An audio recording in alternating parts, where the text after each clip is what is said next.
Warning, the conversations in this podcast are performed by the caveman. For your safety and the protection of those around you, please do not attempt to take anything you hear too seriously on the show.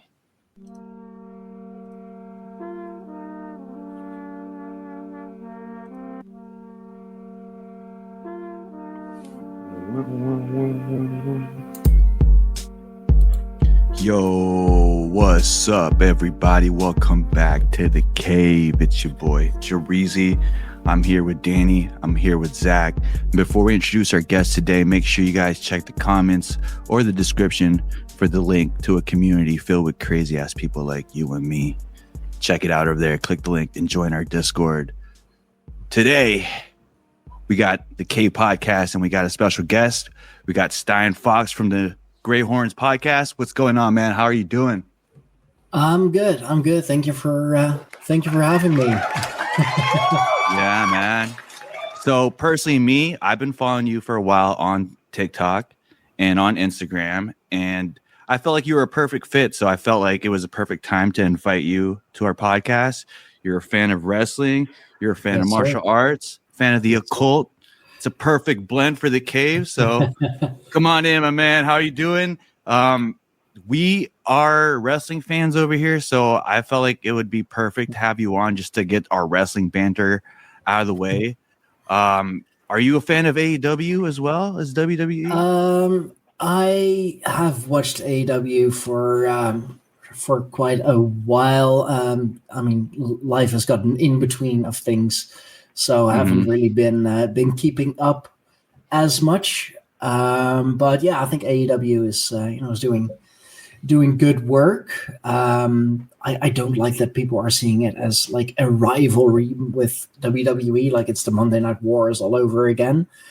AEW is just, it's a different product, like really focused on storytelling in the ring, like through the matches itself, rather than storytelling through the greater whole. It's a different product. It's still wrestling, of course, but it's a different product. I mean, they got some top tier stars, definitely some homegrown stars, which also NXT is now reaping the benefits of.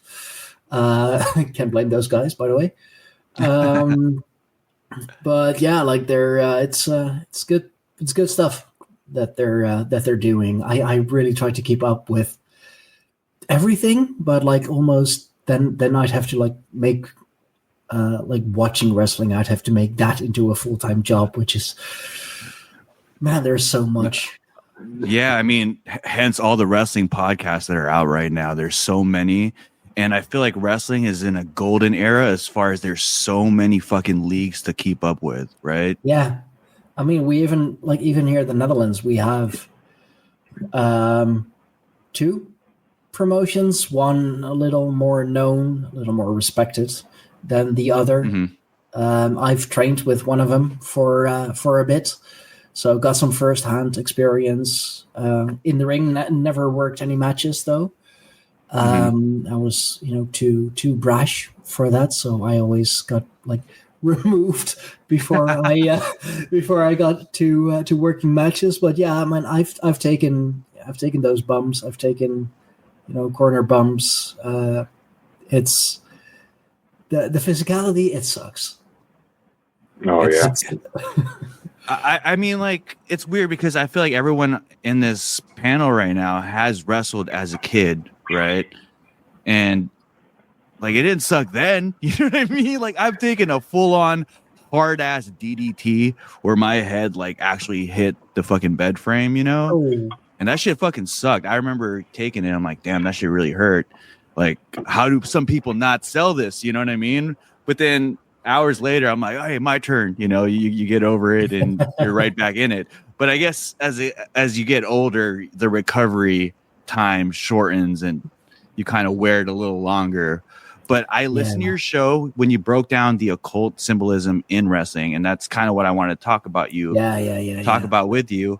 But you mentioned that you trained in Aleister Black's wrestling school over there. Pro Wrestling Holland, yeah, the school that he founded. Yes, Awesome. So tell us about your wrestling career. Was working a match like a goal of yours at all before getting into this? Yeah, like of course, I've been a wrestling fan for quite a while. Although in the Netherlands, I have to say, like, it's not like regularly on TV. Like I have to like go out of my way to find a website to stream wrestling. So I didn't get into it until I was in my late teens, 20s, something. And I started looking up, things like, hey, like, is there even such a thing here in the Netherlands? Like, I know there were like communities, of course, but like an actual school, I had no idea. That's when I stumbled upon Pro Wrestling Holland. And I've trained there. I've been there twice as a trainee for different lengths of time.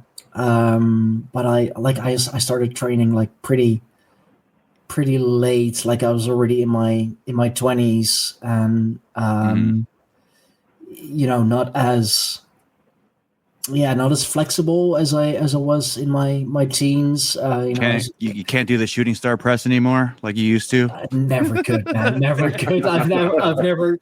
I love I love the flippy dippy stuff. I absolutely fucking love seeing it. But don't let me do that. I'm gonna break my neck for sure. And not in like the the badass Kurt Angle way, just like actually breaking my neck. Oh man, yeah. No, so I would have loved to work matches. I was like already kind of trying to create a character, if you will, like really based on like what I was doing at the time, and kind of like talking about like, oh, okay, with Filipino, like how would this character, how would it be. Like, how would it look like? What would he say? Like kind of how would he like fucking interrupt matches, for example? Like I was already thinking about that. Like I don't know, like 3 weeks in or so, like which is way too early, of course, to be thinking about working matches. I didn't even know the basics.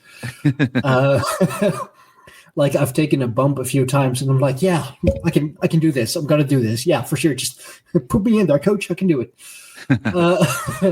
No, but like it was a lot of fun training. I definitely got a little bit of a look inside the sport, inside the business, and like, man, fucking respect for the guys and girls who were doing it. Like even if it's just something that you do on the weekends, it's grueling. It's tough on your body. It's like you have to kind of stay creative as well.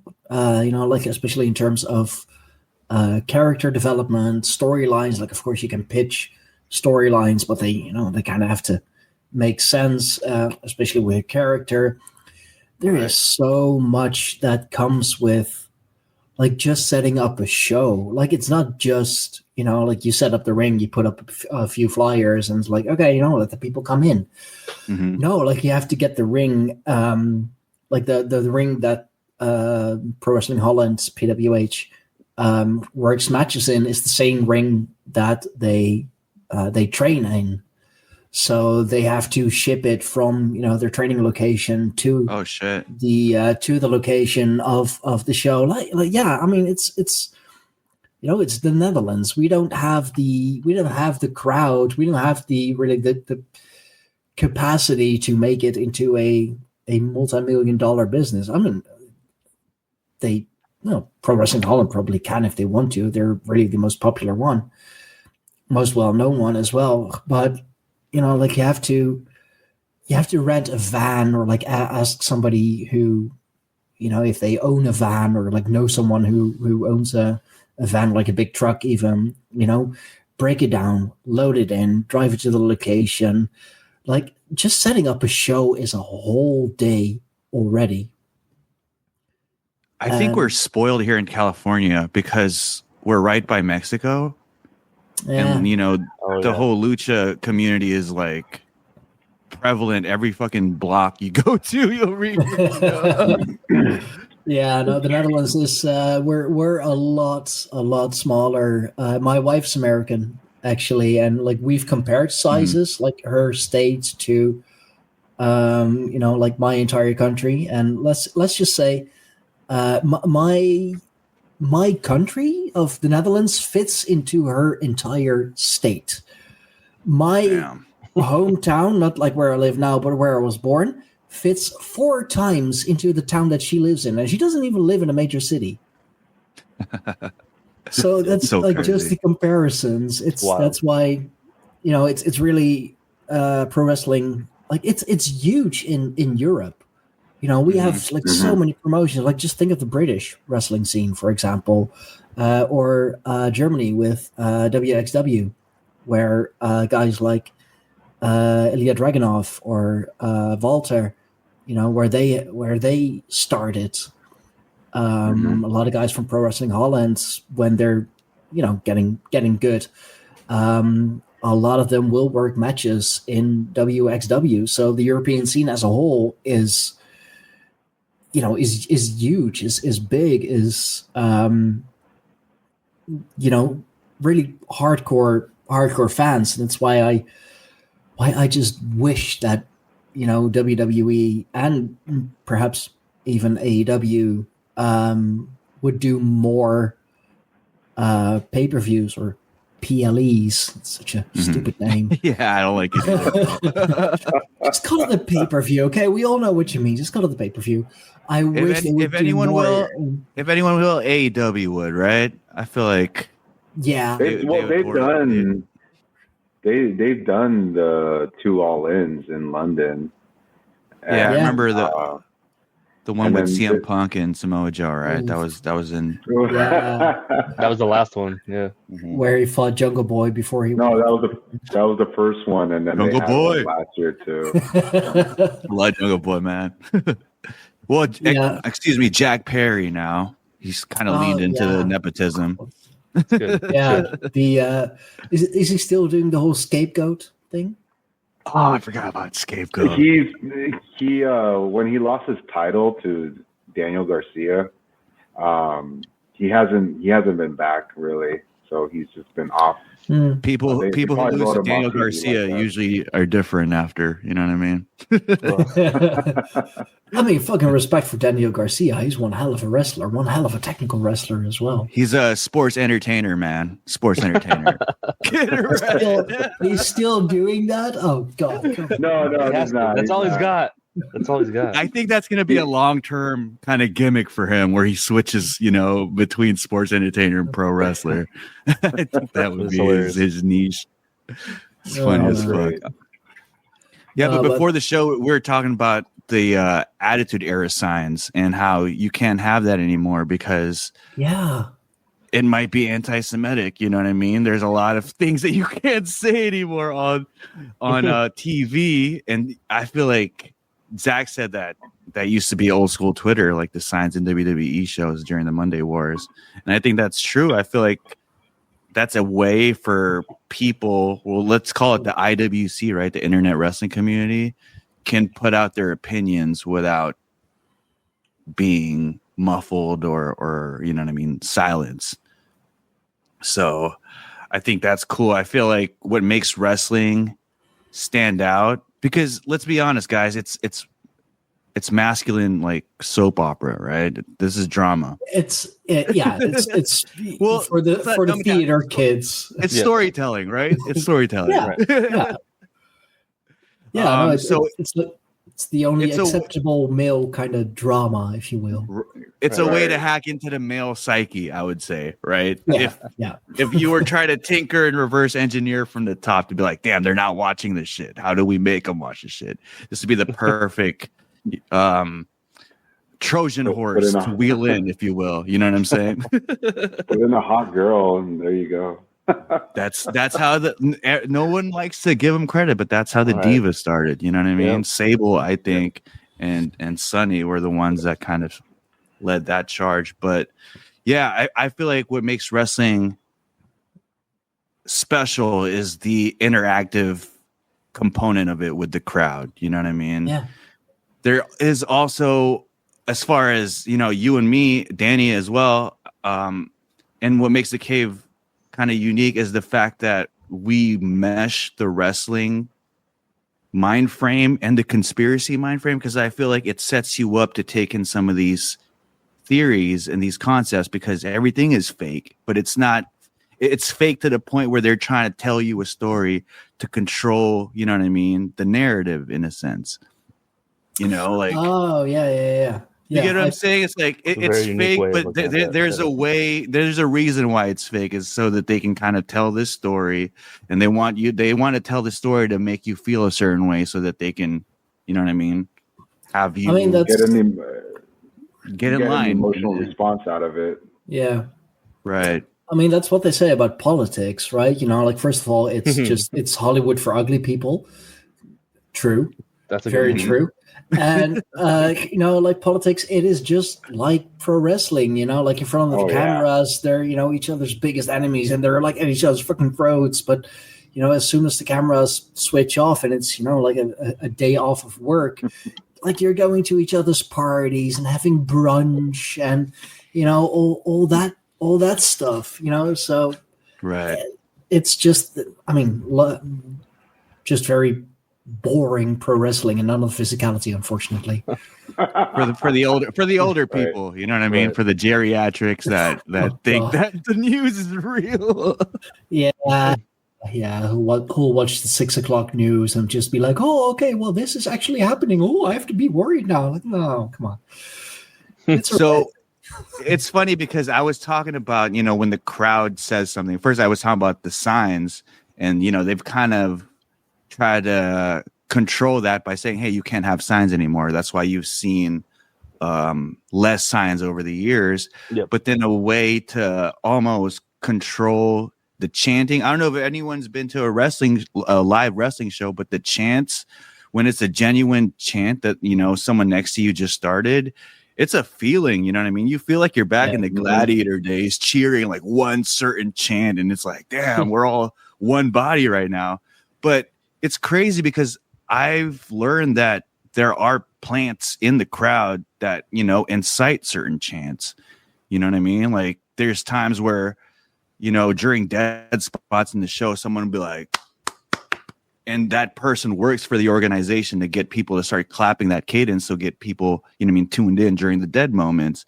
And it reminded me of how during these protests, you know what I mean, it was 4th of July yesterday, and it's crazy because I feel like, because maybe I've been watching the news, I feel like there's people planted in these like protests or these events where there's a lot of people just to kind of be rowdy and incite, you know what I mean? So, something crazy or something chaotic to go on, so that the law enforcement can intervene and, you know, we make headlines, or there's more pushback towards whatever fucking proposition, whatever law is in limbo right now. You know what I mean? There is. I've been to the kind of protests, and there absolutely is. Here in the Netherlands, we call them Romeos for some reason. There's nothing really romantic about them, but that's the name. And like you'll see them, like they're. But that's law enforcement. They're not the brightest, if you will. I mean, most of them are just, you know, a bunch of brutes. Like, you'll actually see them come out of the van and like make their way into the crowd, and then you have like everybody, of course, with their, you know, their cell phone, like fucking filming it, and like, fucking suckers, Romeos. It's like, crap, you know. And then like you see them retreating like back into the van, and it's like, come on, like, what are you even doing? Like, what are you even trying? But like, yeah, with wrestling, I totally fucking get that, you know, like, especially on TV, silence is just that's the killer. That's the mood killer. That's why, like, I work in local radio as well. That's why after like a certain amount of seconds, the like emergency tape starts playing, like just a tape with one song constantly on repeat, because you don't want dead air, or, you know, just anywhere, like whether it be on your podcast, radio, TV, because when it's dead, people switch the channel. So in wrestling, which is like about, entertainment, it's about these, emotional high spots. If it's dead, when the crowd is dead, like you're not feeling it. Like the crowd brings the energy. So when the crowd is like, yeah, okay, I mean, sure, whatever. Yeah. Then even if you're watching TV, you're like, well, this match just sucks. I mean, and it can be a great match. Like it can be two great workers, but because you don't hear anything, you don't hear anyone, you're just like, I don't know, man. But to the point where it doesn't even need to be like a fucking, you know what I mean? A huge memorable moment. You could just fill in the silence with something stupid, you know what I mean? Like a joke character coming out, or you know what I mean? Like, or the referee doing something stupid, you know what I mean? Or someone planning in the crowd to do something like we were talking about, like a fake chant to go on to fill in that dead space. But like you said, controlling the narrative, being aware of attention span, being aware of the audience, I feel like are two things that set you up to take in real world shit. It's funny, people say wrestling is fake, but I think it's more real than people give it credit. You know what I mean? I think also the fact that there are controlled opposition straight comes out from wrestling. You know what I mean? The heel and the face, they're homies. You know what I mean? They're the ones fucking drinking beers after or in the locker room trying to map out, hey, how is this going to go? And how do we incite the emotion to get these people invested? You know what I mean? That straight up comes from wrestling, I think. Not if they're Edge and Matt Hardy back in the day. Oh yeah. Oh no, that was legit as legit gets. Yep. Yeah. But see, that's the other realistic thing that you can take. Same thing with his name. I'll still mention Benoit and Kevin Sullivan with what's her name? I forgot Elizabeth? her name. Is it Elizabeth? Nancy Sullivan. Yeah. So, the story was Nancy Benoit. Yeah, the story was like, Nancy kind of like started seeing Chris Benoit. That was just a storyline, and Sullivan was all for it. And it became true where Nancy totally left Kevin. They got divorced, and then she went off and got married with Chris Benoit. And then so they made that was like a story that became reality. And same thing kind of with Matt Hardy and Edge, where it was a real life event, and then Vince McMahon was like, well, we can make money off this. And so he decided like, hey, we're going to use these real things. And they made, it was a great story and great match at the end. But yeah, like they were able to take advantage of that opportunity and that real situation and just definitely make a lot of money off of it. Or how it sounds sick. It sounds fucked up. But if I'm gonna put myself in their shoes, why would I ever stoop down that low to make that happen? And the only reason why I would ever stoop down that low is because I'm aware that my audience is starting to know that this shit's fake. So let's sprinkle some real shit in there so they think it's kind of real. You know what I mean? I mean that was never Vince's intention. Like Vince was a carny. He did that shit because he wanted to and because he could. And because he thought that shit was funny. He's kind of crazy. Yeah. I like that shit. I like it. No, but like you're like leaving out one of the most famous examples, which literally is like at least one of them is now really the future of WWE. Triple H and Stephanie. Oh yeah. That started out as a storyline. Yeah. And it was, man. And now Triple H is the CCO. He's the creative. Yeah. He's like at the head. He's the the new and improved Vince McMahon.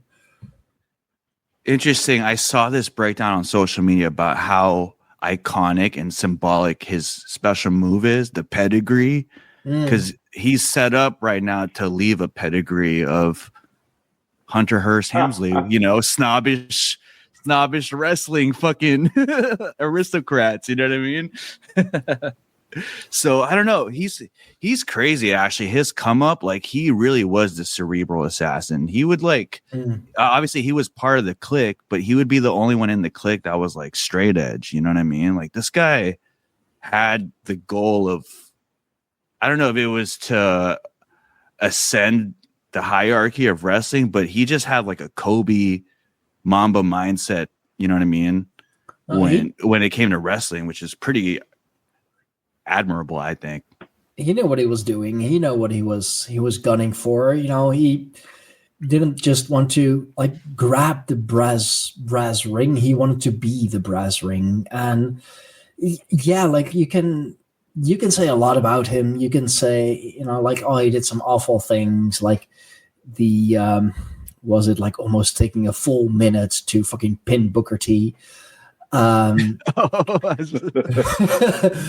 yeah, that shit is awful, but I mean, it got him to where he is now. So, yeah, you know, and you know, I mean, even Booker is, you know, he has a cozy job down in NXT. He has got his you know, his favorite wrestler that he's oh god, he loves that fuck job. hair. He loves fuck hair, you know.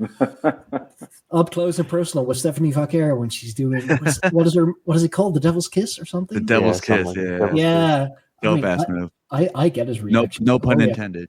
No. No, but I get his reaction. He can be Booker T, but not like in the commentating booth, and he's doing a great job. So like that whole generation, the ones, well, let's say the ones who survived, unfortunately, they really got cushy jobs still within the WWE. They can still leave their mark, but now on the next generation. But yeah, Triple H, he is the cerebral assassin. He is a thinking man's wrestler. You know, he knew where he was going. He wanted to just ascend to the highest possible place that he could, and you know, that's where he is now. So he succeeded. To his credit, though, too, he was, you know, I know you guys brought up the clique. He was the only one that actually suffered from the Madison Square Garden incident too. So I was about to say, yeah, he had to work his way back up from that too. He had to go through some shit first. Oh yeah. Oh god. Yeah. Yeah, he had to marry Stephanie. Well, because he was supposed to win King of the Ring, I think, that year. They gave it to, I think it might have been Billy Gunn. I thought you were gonna say Stone Cold Steve Austin. That wasn't that time, was it? No. Okay.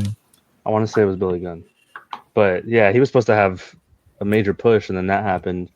And you can't punish Shawn because Shawn's your cash cow, and Hall and Nash are leaving. So Vince was like, you know, sorry, kid. He was like, make a clone. right. So yeah, no, but like fucking respect. Like he was up there, got kicked back down to the bottom, and still fucking rose to the highest fucking top.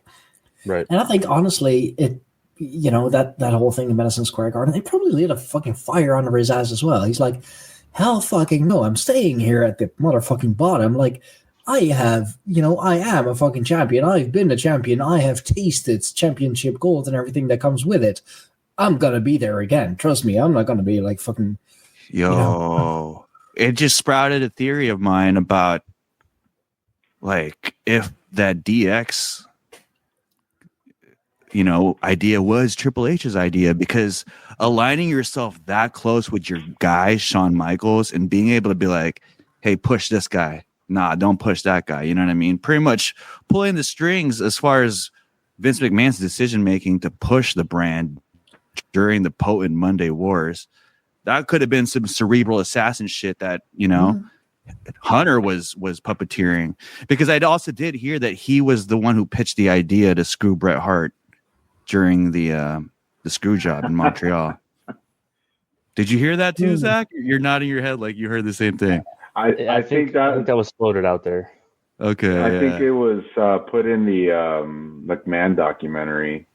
They did throw a little snippet that Triple H was involved, like just a little thing they mentioned. Yeah, there's like some counter reporting on that. Like some say it was just Vince and Sean knew, but who knows?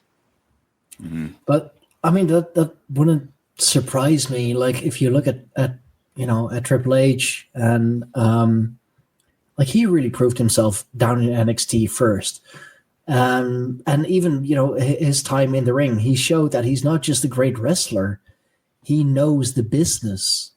Yeah. He knows what to do. He knows how to get somewhere. He knows how to get shit done. And yeah, like it absolutely would not surprise me if he kind of was the devil on the shoulder of Vince McMahon, like kind of, whispering things into his ear. We all know about his political pulling power backstage.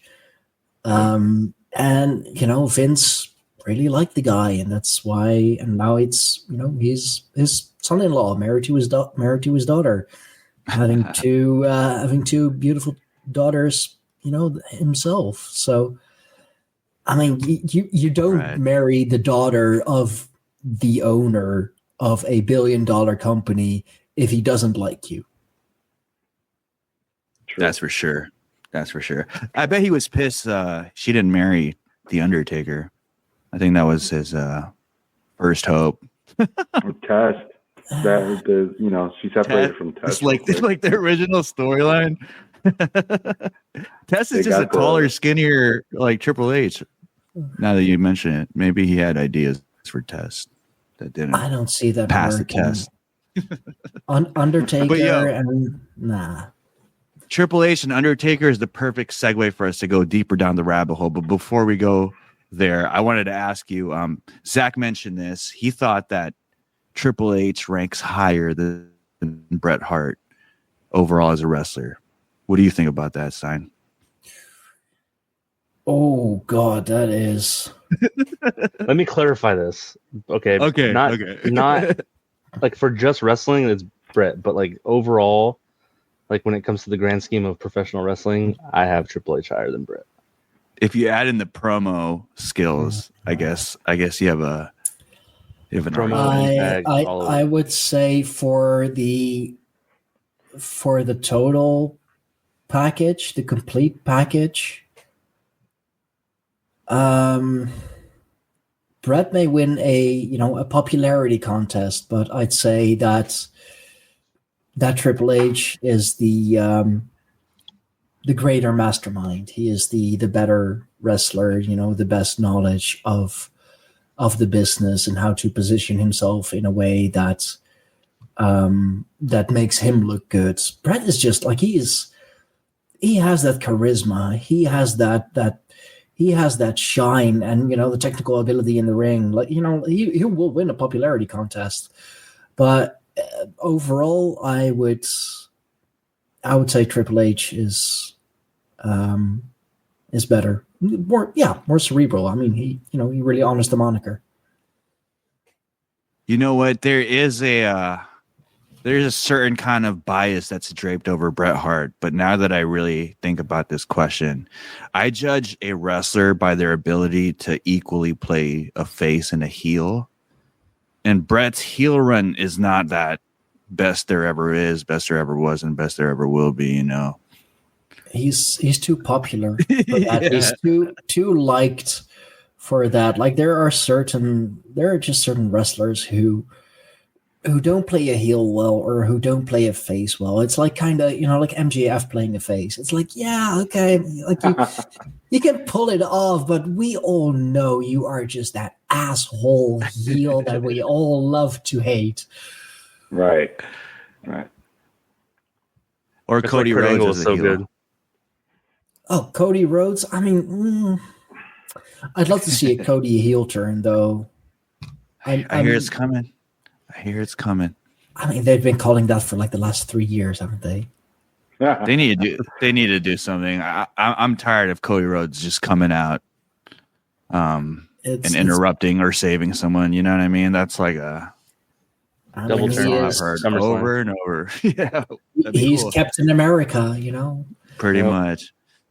All right, so let's go down the rabbit hole because wrestling as far as surface level and as as male soap opera as people want to label it as there are some pretty standout occult storylines that have played out, one in the Attitude Era that I've noticed, but have been sprinkled every now and then. I feel like when times are dull during the storylines, you know what I mean?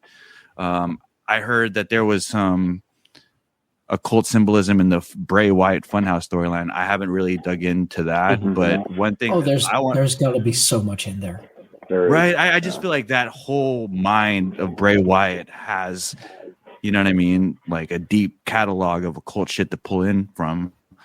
But Triple H, like we were talking about, when Triple H got married to Stephanie McMahon, that's weird because it was tied in with the Ministry of Darkness, right? And that was kind of the tipping point when the corporation joined the Ministry of Darkness. Because before that, it was the corporation, they were one faction. The Ministry of Darkness, they were another faction. And then DX was another faction. And then Stone Cold was his own guy, just fucking, you know what I mean, doing his own thing as a lone wolf. But Stephanie McMahon got kidnapped, and I guess that was when Vince McMahon and The Undertaker were feuding. But Triple H got married to Stephanie McMahon, and I think somewhere down the line, that was the iconic scene where Vince McMahon takes off the hood and he goes, "It was me, Austin." And that's when they kind of joined forces, the corporation and the which wasn't plans. That was a backup plan, I believe. Like something, like someone got injured or something, and they had to reveal Vince McMahon as the mastermind. He wasn't always penned as the mastermind, I believe. Let me look that up. I think you're right because I read some post about that, but it's just weird because they, in the midst of that, they fucking crucified Stone Cold Steve Austin. You know what I mean?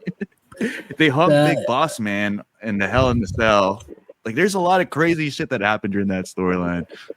Yeah, I mean, it's one of crucifixion. I mean, want to make it even more obvious, but then I unfortunately I don't know my tarot as well, but the Hangman card is one of the more well known, of course.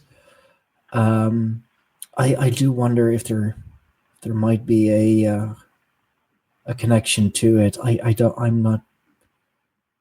need to study the tarot more for that. Interesting. Yeah.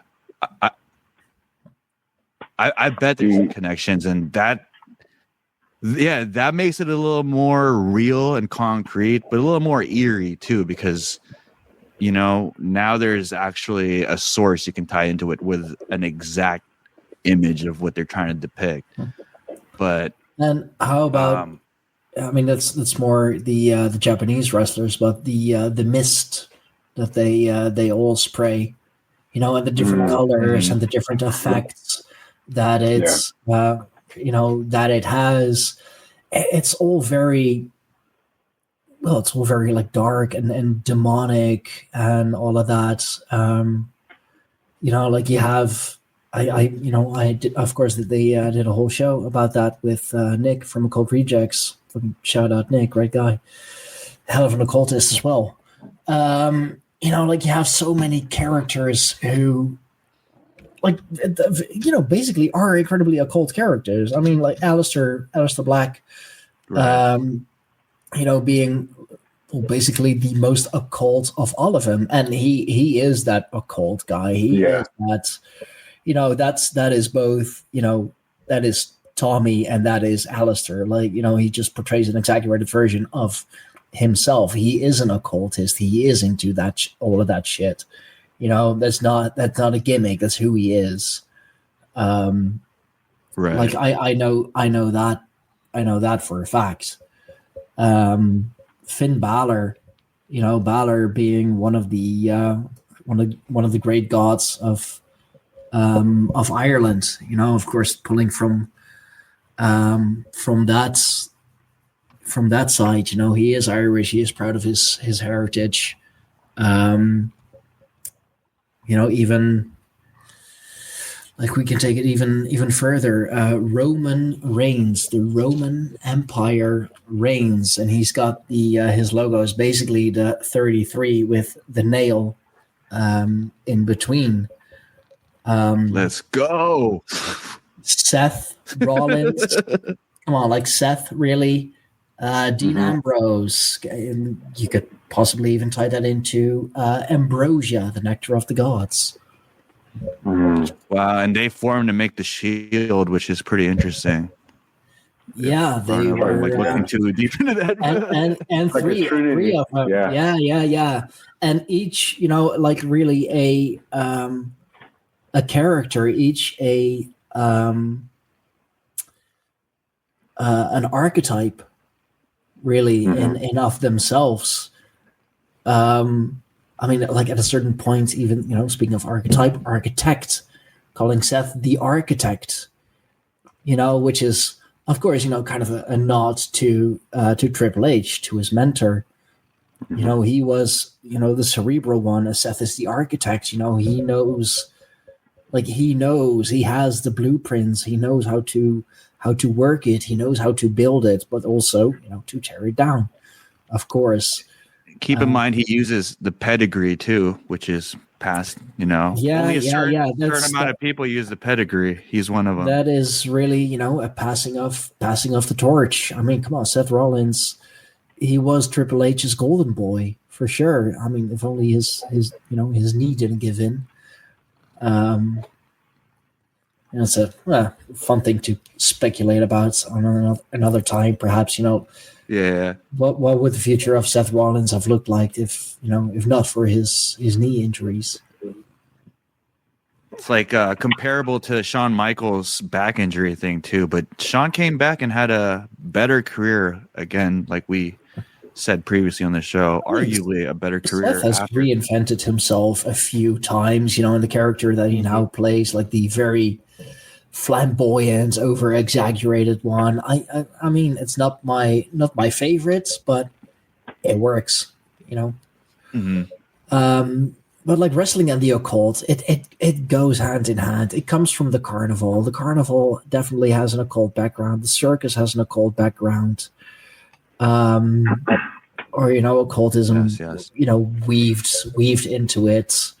The circus, I believe, going back to the Oddfellows, if I'm not mistaken.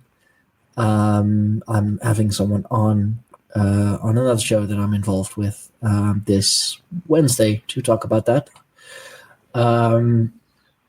And like also just the fact that Vince McMahon, the dude was absolutely fucking nuts. He was crazy, and like I don't, as a pagan, I don't necessarily believe in demons, but something possessed him. Something just, I don't know. You don't, or something happened. I don't know, because the things that he did, the things that he made others do,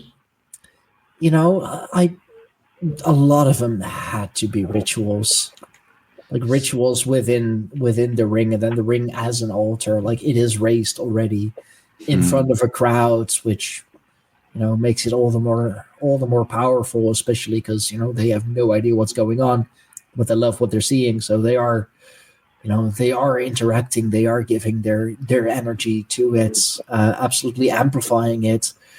I've even heard that like the fireworks, the pyro, is like part of the ritual. The fire, the cleansing fire, or something of that. That's a great point, because I wanted to talk about the entrances. I think you talked about that on your show, and personally, I believe that when you start to tamper with someone's breath and breathing pattern, then you're really getting into controlling that vessel or controlling that person's being. You know what I mean?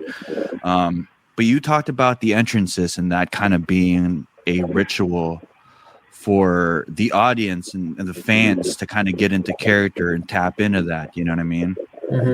I recently had just introduced wrestling to my nephews, and they're all about it. And they're, just like I was when I was younger, I'm trying to do the fucking entrances, and I'm trying to emulate it to, the T down to the most minute detail.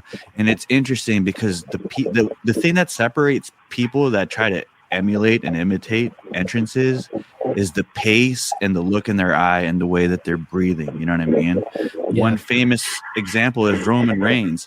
If you see someone trying to do Roman Reigns' entrance, with his song on, but they're moving too fast, like that's not Roman Reigns. You know what I mean? You have to walk with a presence where you're taking your time, you're breathing slow, and you're playing the character. You know what I mean?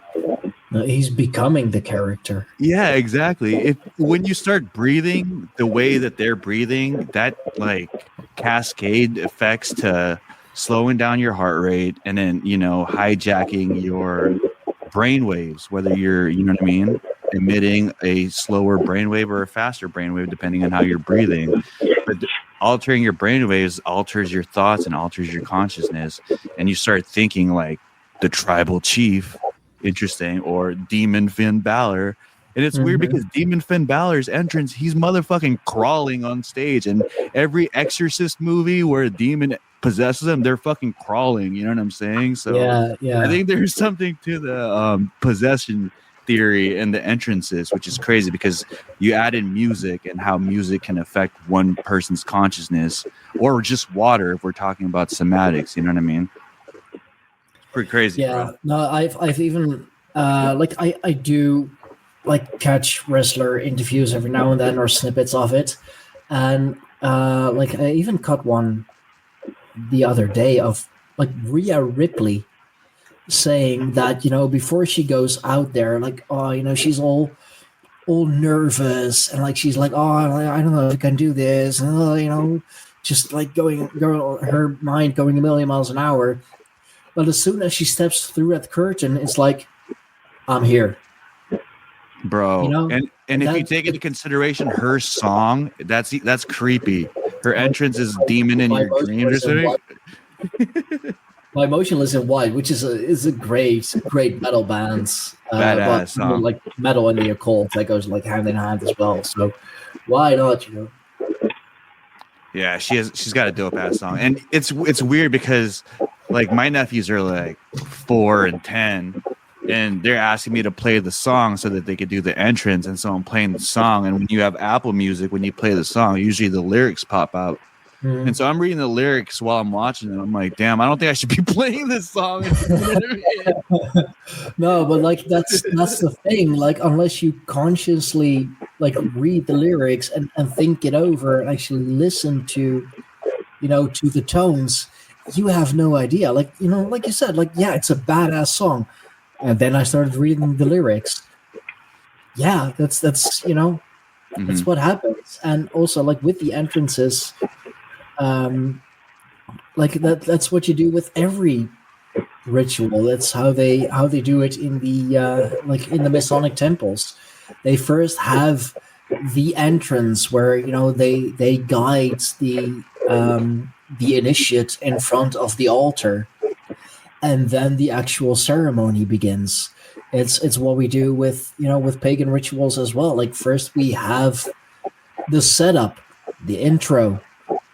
And then, like we get into the actual ritual, and music is such a big part of it. Like so many rituals are guided by music, just rhythmic music. But like then in wrestling or in sports in general, like even in the UFC or whatever sport you can think of, like you gotta have that music to like really get the crowd going. I mean, like there's this Dutch kickboxer, Rico Verhoeven, who is glory heavyweight champion, I believe, like 11 years running now. He's just that good of a kickboxer. But like his entrance like we know how he does it. We know what he does and why he does it, because that intro is Rico Verhoeven. He gets the EDM music playing. He's Dutch, of course, it's EDM. And then like at the drop, he sprints to the ring. That is his entrance. That is his pre-match ritual, if you will. Like, how many times have you heard players of any sport talk about a pre-match ritual? Can be something as silly as, like LeBron James's super occult. If you guys looked into that one, I had to bring that up. Yeah, no, for sure. And it can be silly things as well, just like making sure that for, the important games or the important matches, I'm always, I don't know, like wearing the same socks or whatever. It's still kind of a ritual, but a very personal ritual.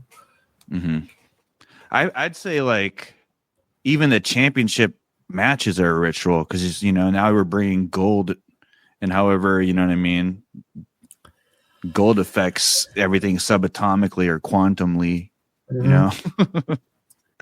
Like, think of all the blood that's being spilled in MMA matches, in wrestling, in boxing, kickboxing. It's. And have you guys heard of the theory or the connection of the monster logo being like 666 or something? Yeah. And that's where all the blood's being sacrificed.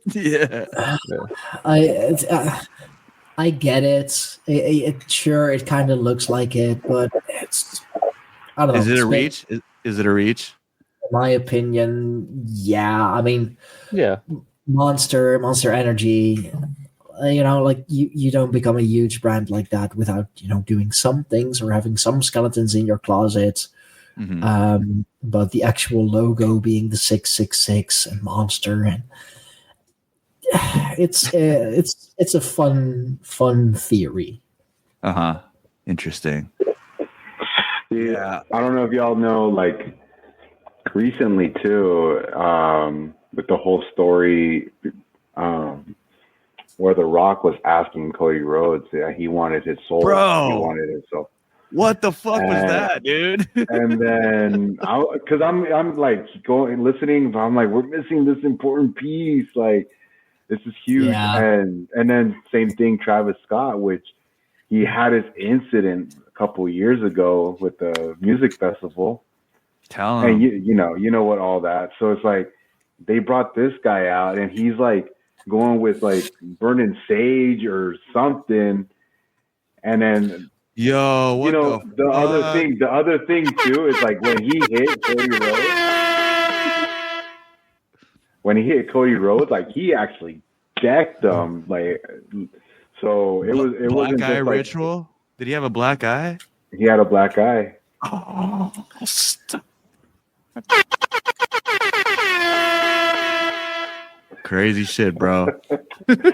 So, yeah, I had to just butt in, because this whole time I'm like, I'm trying to find that gap to mention the story, but think about it, it's huge. And imagine they had done some sort of ritual where Cody, I don't know, does something, and he's like, Rock, take my soul, like, all this stuff. Imagine that. So, but it didn't get there, obviously, because I heard. No, but they did do that, but with Cena in a different just to tie way. into that, because I never even. It was the low blow, like really, like quite literally a blow to his manhood. Like kind of, trying to demasculate him in a way. And then like you could even say that the way that they do it is, kind of like, the bicep flex and whatever, like really kind of telling them like, hey, I'm a bigger man than you are. Like, this is just from the top of my head, just, like kind of thinking about it. So I do think there was something ritualistic in that. And also, doesn't he like for the first couple of times, didn't he held the belt like backwards? Yeah, he wore the belt backwards, bro. Yeah, he wore it That's his behind. thing. Okay. Yeah. Time out. What's John Cena's real name? John Cena. John Cena. John. Yeah, that's his real name. It's interesting because I'm trying to tie into the John ritual of entrances, and he says you can't see me. So who's puppeteering the vessel? You know what I mean? Is it John Cena or is it a spirit? But let me just tie in. Oh, that's interesting. Let's tie in the ritual of Travis Scott because I didn't plug that in. There is the concert and him being tied in with the demonic entities or the demonic ritual. But what was the motherfucking song that kept playing during all the PLEs? Fiend. What does fiend mean? I just looked it up. An evil spirit or demon. Fiend. Yo, that's crazy, dog. Wasn't that also Bray Wyatt's character, the Fiend? And the Wyatt Six is kind of hacking in through the TV, kind of like the Ring. You know what I mean? This is crazy, bro. This is crazy as fuck. Isn't the Wyatt Six just bunch of demons? Really, bunch of essentially, yeah. I don't know, evil entities. That's fucking crazy. I didn't know it'd go this deep, but it really is. And if you look into going back, we spoke about Chris Benoit. Even Kevin Sullivan was, wasn't he a Saiyan worshiper as a character? Yeah. But he might have been also outside the ring. You know what I mean? That's crazy shit. That's a rumor. Well, I mean, then let's take it even further. Like speaking of Benoit, I know it's a very sensitive topic.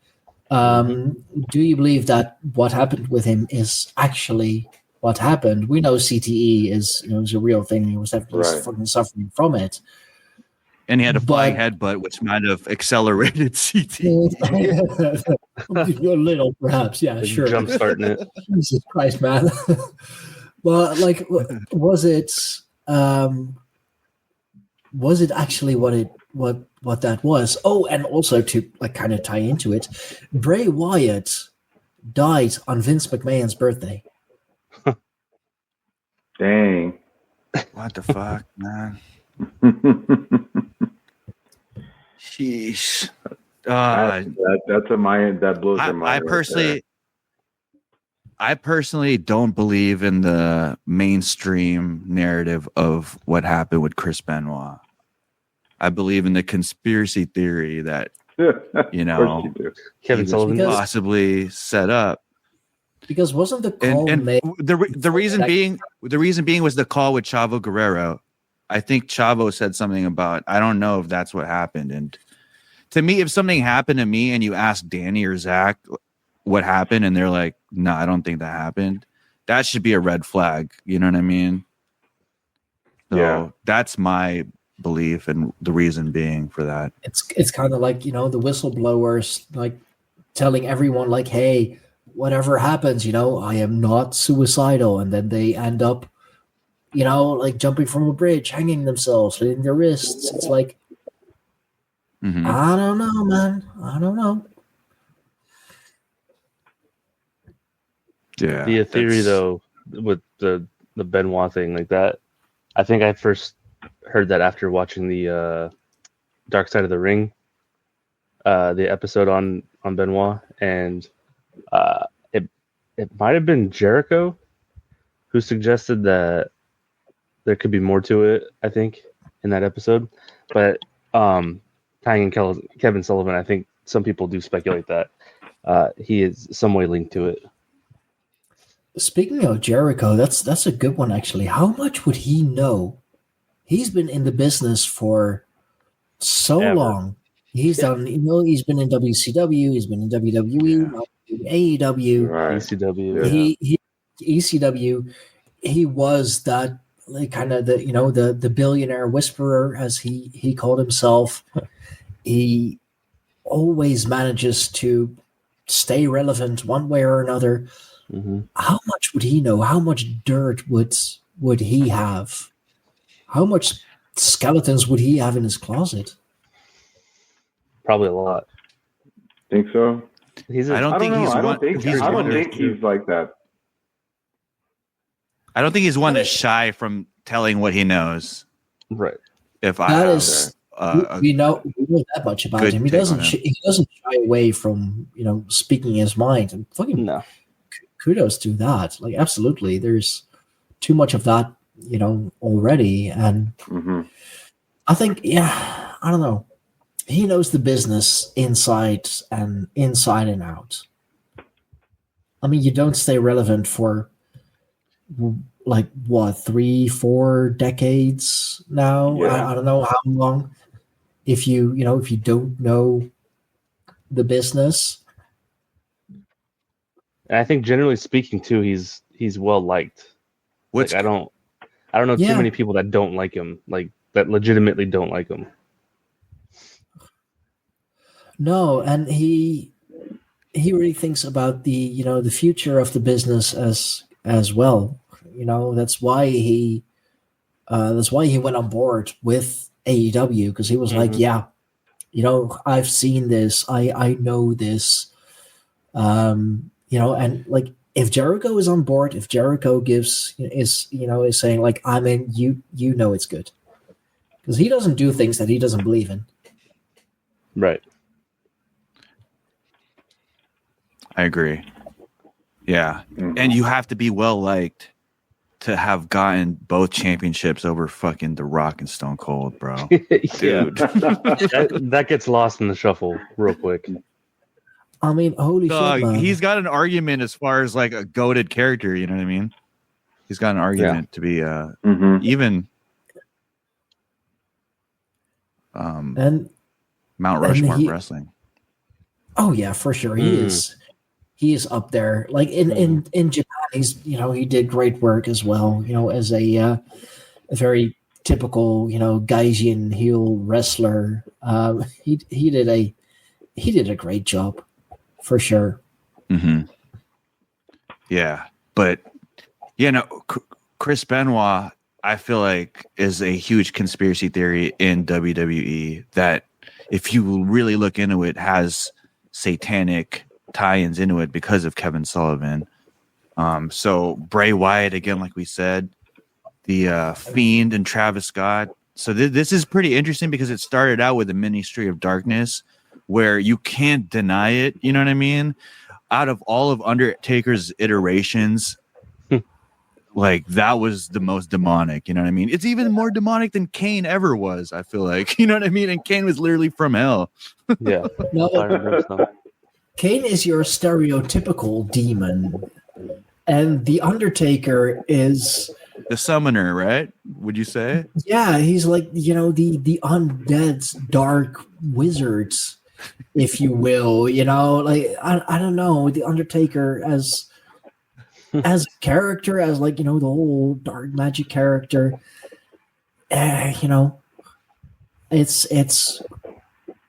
It's different. It's kind of like the Brothers of Destruction, the tag team. It's like the Undertaker is really the mastermind. He's the one who like puts the spells on everybody, and Kane is just the demonic wrecking ball who's coming for your soul. It's like the Jason character, the Michael Myers character. Yeah. It wouldn't surprise me if, especially Jason. It wouldn't surprise me if there's, if he's, if there's some Jason influence in the character. He just keeps coming back and has this eternal revenge, really. So I'm going to take it even crazier right now and go deeper down the rabbit hole since we're here.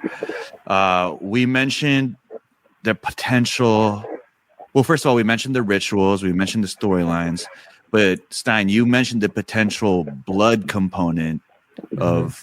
Well, in the UFC, there's actual blood, but in WWE, there's blading. But sometimes there are times where they misjudge the distance between the pole or the chair, and they actually get cut. And so there is real blood component. There's real sweat involved. But it's interesting. I mentioned previously on the show that if you go to the higher echelon of each specific industry, there's almost a dead end of just fucking orgies going on. You know what I mean? And that seems to be the gatekeeping. And if you don't, participate in that, then you don't advance or cross the next threshold, next level, right? And it's funny how even in wrestling, that's the case, bro. You know what I mean? Like the Vince McMahon shit kind of shed light on that. I didn't even know the fucking wrestling boys were getting fucked. You know what I mean? And that's that. You know what I mean? What's his name? Gerald Briscoe and Pat Patterson were screening the talent. And who knows if fucking some of these superstars that we're cheering for took dick to get to where they were at. You know what I'm saying? Probably. I mean, the ring boys, that's just power play. That's just because they can. Yeah. But some of the talents, both male and female, I mean, quid pro quo. Like, you want some? Okay, and that, I mean, like speaking of Cena, you want some? Come get some. You want that title, you want that position. Cool. So does everyone else. What are you willing to give that others are not? Mm-hmm. And I heard this theory. I don't know how real it is, but it was interesting that black magic involves blood and white magic involves, bodily fluids, if you will. There's really no such thing as black or white magic. Magic is magic.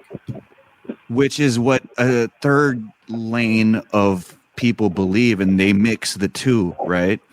So it doesn't matter if you believe in one school, I'm mixing the two to get what kind of results I want.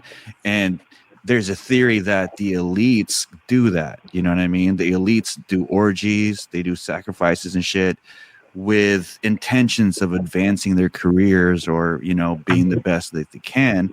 And that's why you get to the elites, and that's what they're doing because they know the art and they know the practice. And so it kind of crossed over to the Bach saga, which is something that you covered, because that, you know what I mean? In a sense, they are doing orgies. In a sense, they are doing sexual acts, not, you know what I mean, for the pleasure of it, but for the actual quote unquote knowledge or blessings that they would get from the sexual acts. Speaking of Lita and Edge, in the ring. Come on. Oh yeah. That was like they had a bed in the ring, bro. And if you treat the ring like an altar, it's really weird to look at that way, Yeah, or who was it? Sonny, who had to walk on all fours and bark like a dog. Oh, it's Trish Stratus. Trish, tell me that's not a humiliation ritual. That was bad. She had to kiss Vince McMahon's ass, right? So did William Regal. Yeah. No, but that's you're absolutely right. I mean, blood just think of how powerful blood is. It literally holds everything. It holds life. It holds your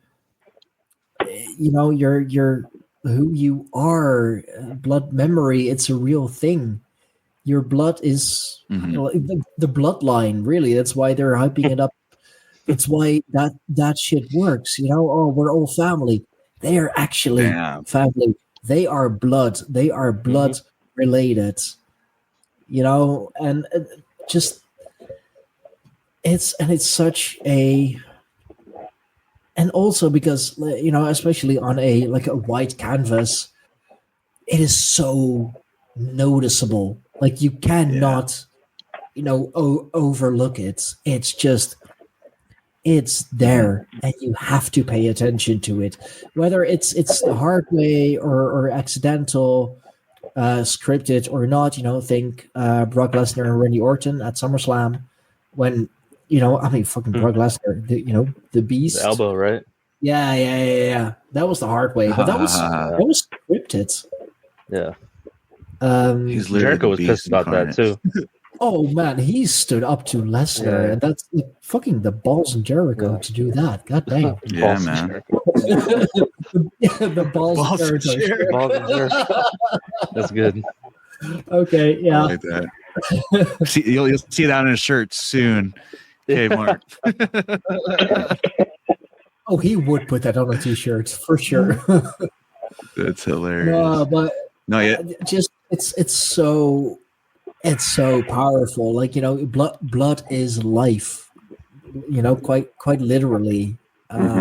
So to make someone bleed is to kind of take their life, take part of their life for yourself. Because if you know, like, you have the power to make someone bleed, you literally have the power to, you know, have someone's life, you know, streaming, leaking out of them. You know, it's so incredibly powerful. That's why, you know, every occultist, high and low, is obsessed with blood and blood magic.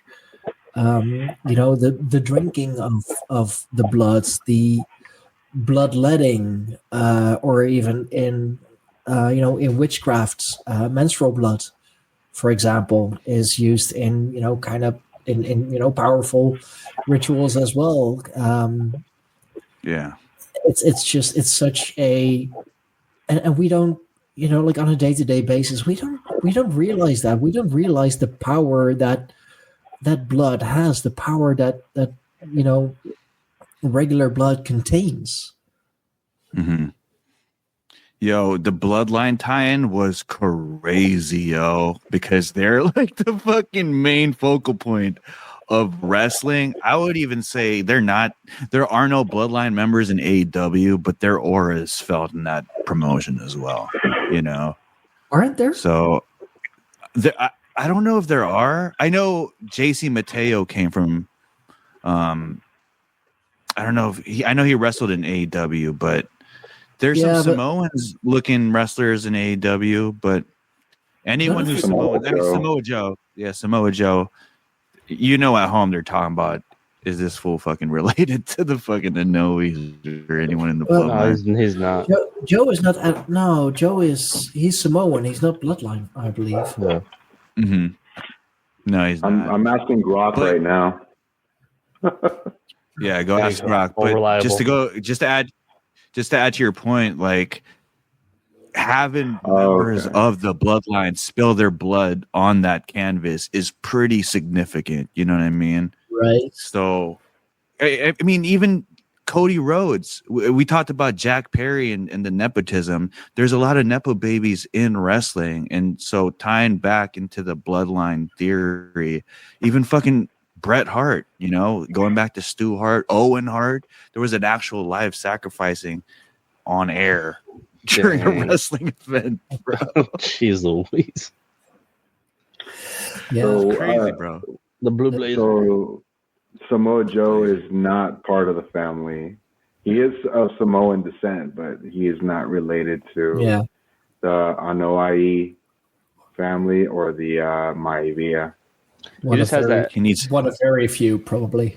Right. He has that promo. I think when he was feuding with Roman, and he mentioned something about how Roman's just another Samoan named Joe or something like that. And it was like just like a fire. It was like a fire bar. I had to find that. Oh, but it's true. Actually, it's funny. Yeah. Yeah, that's double entendre. And like we That's could even. I mean, I could even kind of tie it into the Ulafala, if you will. You know, the what is it? Necklace? No, it's not a necklace. It's the Ulafala. Yeah, the Ulafala. It's his own thing. In a way, oh god, it's like the laurel crown of Caesar. And it has that. You know, it has that blood red to it, like kind of signifying that, you know, it's not just he's part of the bloodline, like he is the bloodline, when he wears that, when he comes out as the tribal chief, he is the bloodline. He is the head of, he's the head of the table. He's the head of the bloodline. The Rock may be the final boss, but the Rock is not wearing the Ulafala. Yeah, and at times there was more aura around the Ulafala than the title was, I felt like, personally. So yeah, and that is, I feel like that is absolutely intentional, because it has that, that cultural heritage. It has that spiritual heritage. That's why it was so important. That's why it was such a emotional moment when, it was, hung around him. It's it's a christening. It's like, you made it. You're on top now. You are, you're it. You are the one. You have ascended to, I don't know, just almost godhood levels. And you see that in the character as well. He is on the mat in character.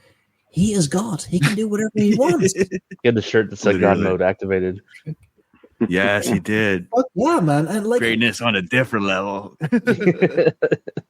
No, but it's true. Like, he commands everything. He commands everyone. He can play with you. Why? Because he is God in the ring. He is the head of the table. He is the bloodline. And that's... It's funny because for a while he was going against the Beast for a while. WrestleMania after WrestleMania.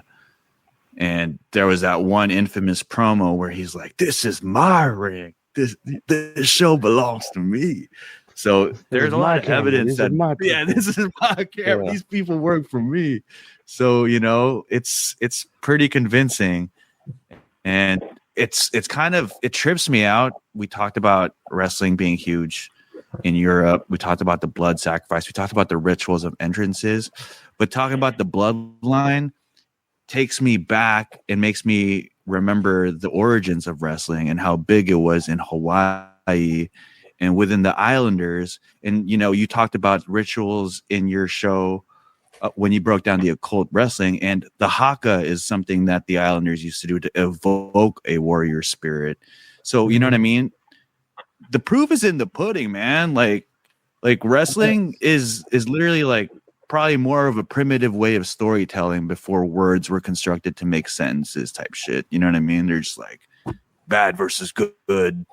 This happened, that happened. You know what I mean? Like almost just primitive have the theater. Joker archetypes. You have the wise man archetypes. Mm-hmm. You have the you have the warrior. You have them all. You have the fool. Amazing. It's also just like pretty much every Jungian archetype you can find in wrestling, because it works and we all recognize it. It's the hero's journey. It's the story of the underdog.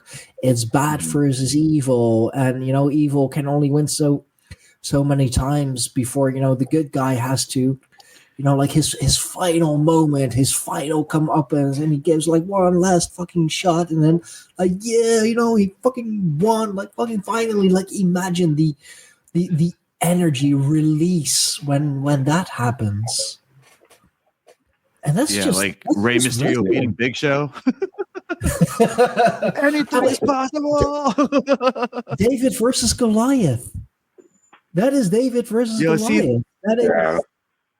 See, there's that too. Like, there's stories that we've heard over and over that's been repackaged that we're tired of, but repackaging that story and delivering it through wrestling, I feel like it's like a fresh take, and it's different enough for the story to be retold, you know what I mean, in an original way. So now, if you will, that parasite has re-entered, you know what I mean, past the security of like, I don't want to hear this story anymore, you know what I mean, if that's the case. Yeah. It's crazy, man.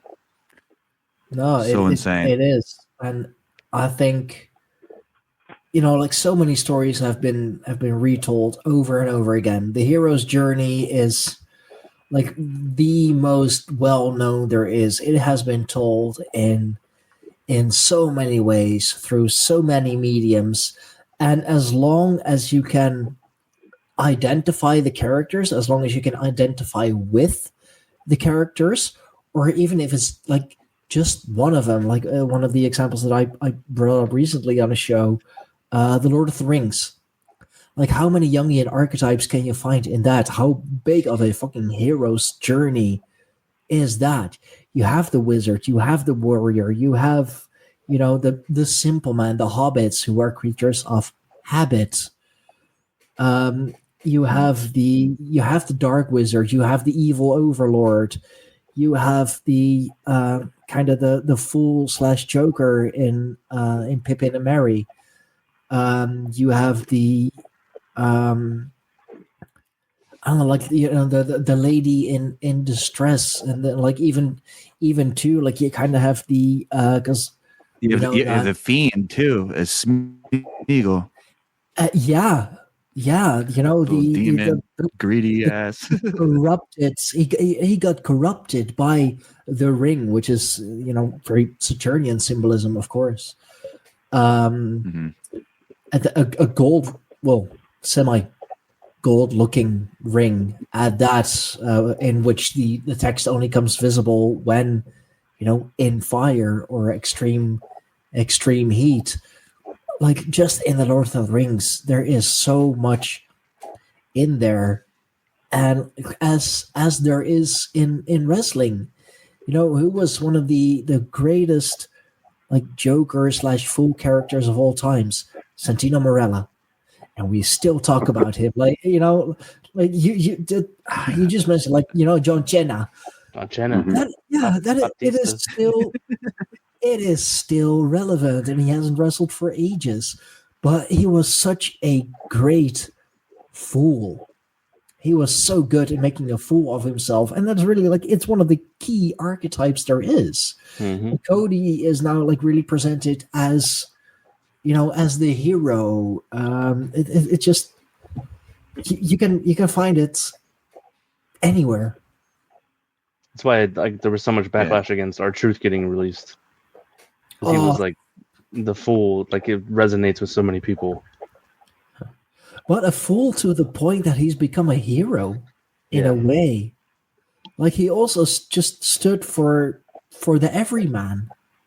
He is so likable, and people can like associate with him. Like, he has this huge career spanning multiple decades. He's he's a freaking rapper. He is living a absolute fucking dream. But at the same time, people from all walks of life, all layers of society can relate to him.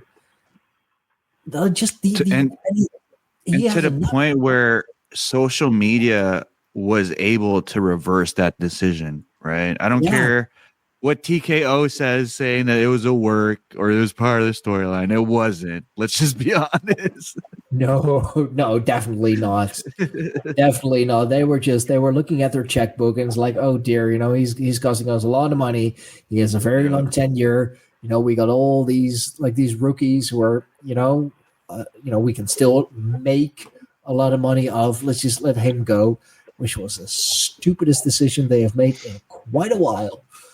To let R-Truth go. Yeah, they're gonna let him get smashed by Bronson Reed like for 12 weeks, and then you won't see him again.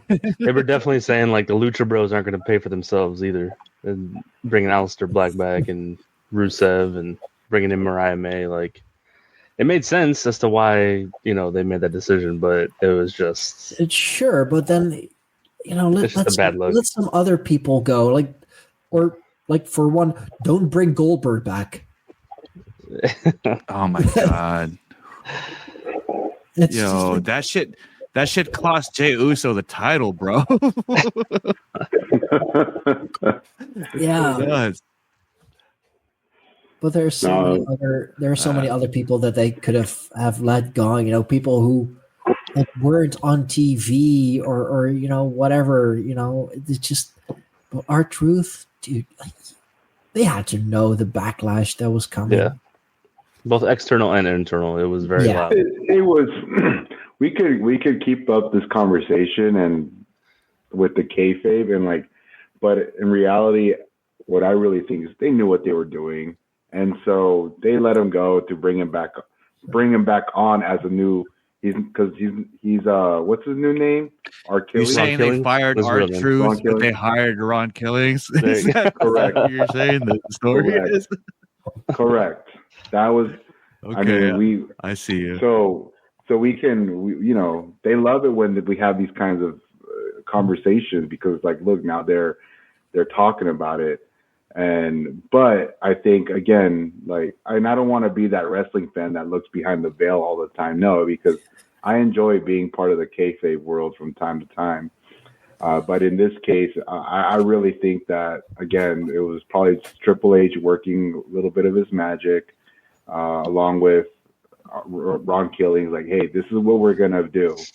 And so you're going to go on Twitter and you're going to make this post and this is how we're going to do it. And watch. It's cerebral assassin. You're going to play the game. I'm surprised you're giving him this much credit. I'm surprised. Hey. This is what he wants. This is what Triple H wants, dude. Dude, and the thing is, it's he's quite literally playing 5D chess. Pulling the strings. That's what Vince McMahon did, and I'm sure he learned those tricks. He's pull the strings, be 3-4 steps ahead before anybody sees it. You know what's going to happen. Oh, speaking of 5D chess, that's another great tie-in. The literally the tie-in between pro wrestling and politics.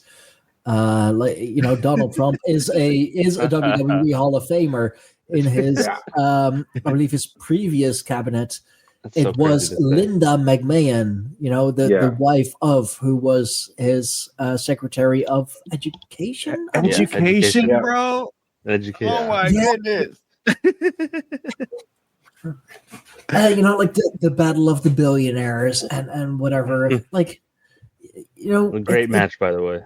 It was hella fun. Lashley and Mug. It's a very underrated match. But it makes me think how deep would those connections actually go? Is it just the top level, or are we, are we talking kind of like Chuck Schumer, Amy Schumer? I think it's a way to align what's going on in WWE with whatever they're teaching in schools, so that it comes off more, effective. So let's say there's a huge discussion of LGBTQ rights, and you have a heel who's obviously gay and goes against Cody Rhodes. You know what I mean? You're raising a generation of people to start viewing whatever heel at the time was to be portrayed as that. And so now their worldviews is going to be shaped as that. And that, I don't know, that's just me thinking with the mindset that I've had developed watching wrestling.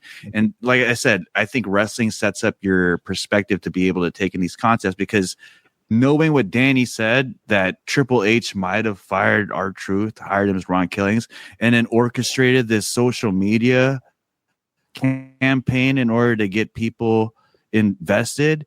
Like, you don't understand 5D chess unless you know wrestling like that. You know what I'm saying? True. Like, that literally is 5D, 6D chess, where it's like, dude, these guys are playing you. You know what I mean? I mean, we're all tuning in. I think that might be what's going on, you know? That it wouldn't surprise me. I mean, we're all tuning in, right? You know, we all want to see where it is going, where Ron Killings is gonna go now. You know, like it became such a relevant thing on social media, which is, you know, like, do not underestimate the power of social media. You know, all eyes on the product. The more eyes on the product, the more money, especially with the the whole Saudi Arabia shows is still a bit of a point of contention. Oh yeah. You know, are they really taking, you know, blood money or oil money? It's whatever. fuck yeah, they are. Like, do you even know how much they're getting paid? Like, holy Money's shit. money. And it's a lot of money. Dude, Saudi money is... Oh, yeah. To deny that bill, that'd be dumb. That'd be dumb. They paid in gold bullions, I bet.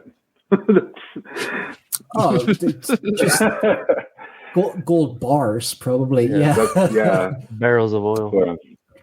Yeah, and it's funny seeing the front row of those shows. It's like, do these people really care about wrestling? You know what I mean? Especially those first couple shows was very unique. You know what I mean? Yeah. No, but it's. Yeah, I mean, I don't know, but it's been one hell of a move. You know, they're making a lot of money, forging a very close alliance with the Saudi royal family, which, you know, if you can be, well, I don't want to say friends, but like at least on good terms with the Saudi royal family, and you literally have like their phone number in your freaking, you know, in your contacts. Hey, you know, those aren't bad people to have on your side if you're running a multi-billion-dollar business. Yeah, man, they are more powerful than ever, and I feel like the only people they're really up against is the internet wrestling community, because I feel like social media has given them a voice. But it's interesting because just like the propaganda with R-Truth and all this shit, if this is a work, you've made half of the internet wrestling community care about R-Truth when half of them didn't really even care about R-Truth to begin with. You know what I mean? Yeah, like he was there. I feel like social media. You know what I'm saying? I feel like wrestling and social media exposes the fact that once. We spoke about it with the chanting, you know what I mean? If there's a dead period, if someone chants, most of the crowd are sheeps and they'll just follow whatever they hear. If they see it, monkey see, monkey do, you know what I mean? And so I feel like that's the case with R-Truth. I feel like that's the case with some of the plug chants, you know what I mean? You hear in live shows. And I think that's what you see sometimes in politics now that Twitter is heavily involved with politics. Heavily, bro. You know what I'm saying? Like more people value news they read on Twitter than actual news on TV now. You know what I mean? And that's not hard to believe if you take into consideration that most of the news is fake. But I just think it's so crazy that Twitter is a source of actual, you know what I mean, world news now. It's wild. I think it's because like we still view social media as these more independent platforms where like everyone can have a voice, and like TV and radio, that's the establishment, that's the established order, you know, that's old money, that's government ties, that is whatever. When social media is the exact same thing, but for some reason we'll believe it when someone on Twitter with a few thousand or a few 100,000 followers says something. We'll believe it when somebody on TV says the same thing. It's like, nah, that's bullshit. That's TV. But we'll believe it when somebody on social media says it, when an influencer says it. I just understood legacy media. I just understood that term like not too recently ago. It's pretty crazy that they've already put a label on like old school media. You know what I mean? I'd say newspapers were considered old school media and fucking pamphlets, but now just mainstream broadcast channels are considered old school legacy media. It's crazy, what your parents watch. You know, it's where your parents get their news. It's, you know, boomer news, boomer TV, whatever. Straight up, man. Well, shit, man. We got deep into wrestling occult. Let's kind of wind back up. I have to ask you, man, who's your favorite wrestler as a wrestling fan? Oh, shit. That's a good one. I think.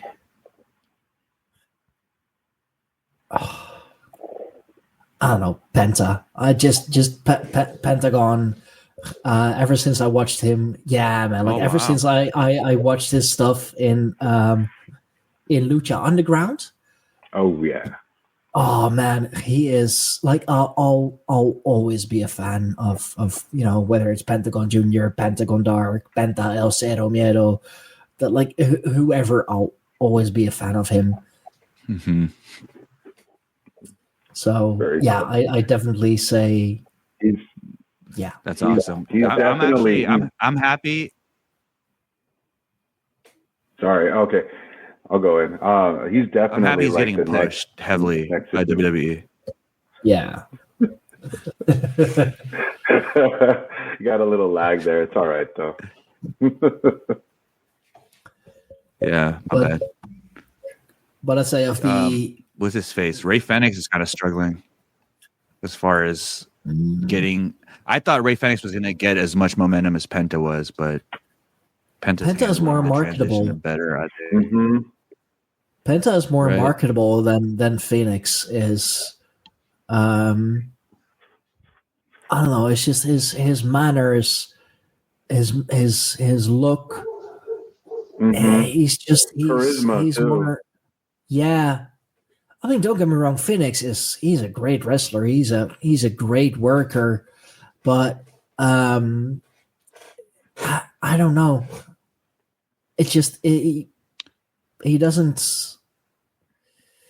It's hard when you're in a team with Penta, especially since they are brothers. I don't know. Penta's more marketable. You can make more money of his image. You can make more money of his look. You can make more money of of his mannerisms and all of that. Right.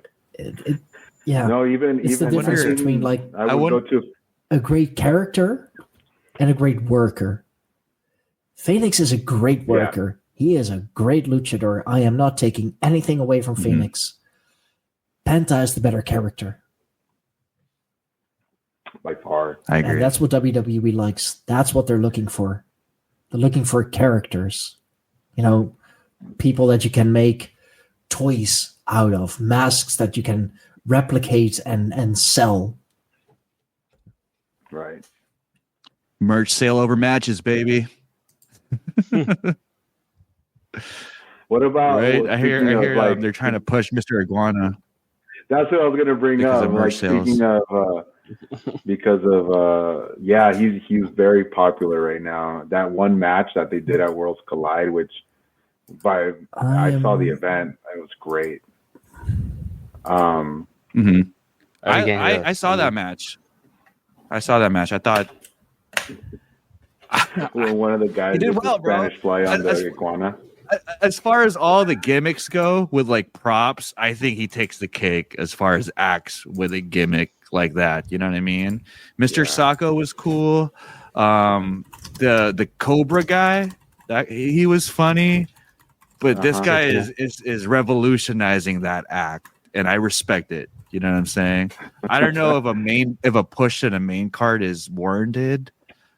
Maybe just push AAA, as a brand as a whole, and have him as the main eventer for that. But I'm not Triple H, and I'm not Nick Khan. But that's what my take on it. And you're not my homie Conan either, because he's the booker. He's the booker for AAA. Oh, is he? Interesting. Yeah. He was on the commentary team. He was. I saw it in Spanish though, in the Spanish commentary, which in my opinion is way better. Yeah, I bet, because like towards the main event, there's fucking table crashes and there's no commentary anymore. It's just quiet. No, in Spanish, like it's like watching a soccer game in Spanish. That excitement that you hear, and but they're doing it for wrestling. Yeah, it's fast paced, I think, and when the commentary is fast paced, it makes the audience care more. I think, you know what I mean, because it's like it's like the auction voices, you know. Yeah. There's like a certain attention it commands when you hear that cadence of speech. Pretty interesting. Yeah, but I heard the sales for Mr. Iguana merch went up, and I heard that they're gonna start selling the fucking iguana on the WWE store. To me, it's that, you know, like if I'm wrestling you, Danny, with a sock puppet, and you sell for my sock puppet, like it's because of you. You know what I mean? Like you are the one who made that act reputable. It's back. So cool. I hear we're on Mr. Iguana. Yeah. We're still talking about Mr. Iguana, just fill in the dead space. Yeah.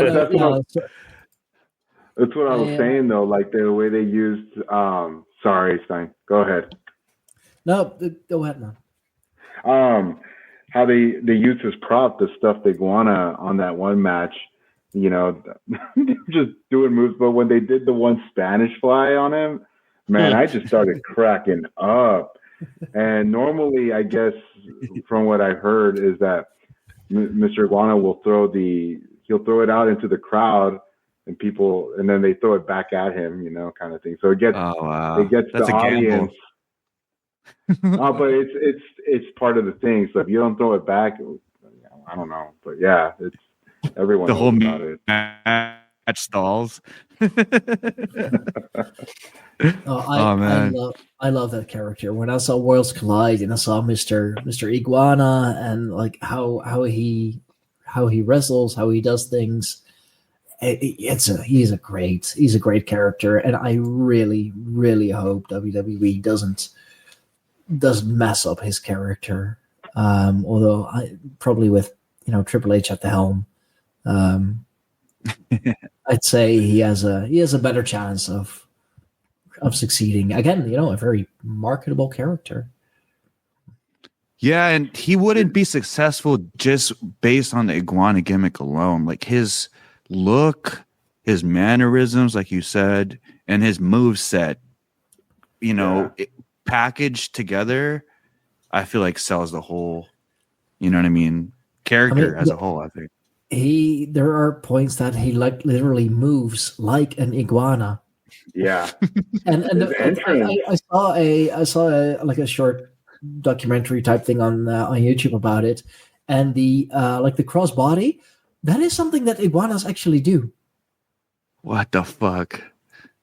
Wow. Dude, so this guy has like spent time in the lab and studied iguanas before he lives in an environment and grew up in an environment where iguanas just live and are aplenty. So he's seen them do those things on a regular, and he kind of made a character out of it.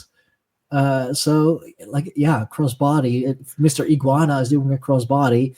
It's like almost an actual iguana doing a crossbody in a way. I don't know. I think it's funny. He did the crossbody for sure. His entrance when he crawled in, kind of like how Finn Balor when he was Demon, he would do that little crawl. Mm-hmm. Similar to that. When he would fall on his back, you get his arms and his legs out and then say you would do the thing with the tongue, again similar to an iguana. So yeah, he owns it. He owns his character, and I love it. I became an instant fan. Yeah, for sure. I mean, he's been working on that character for decades. He's done the whole indie thing as Mr. as well. Sharpening the character, making it more, into what it is now. And even the glasses that he wears, the big round glasses. It's that's totally fits the character.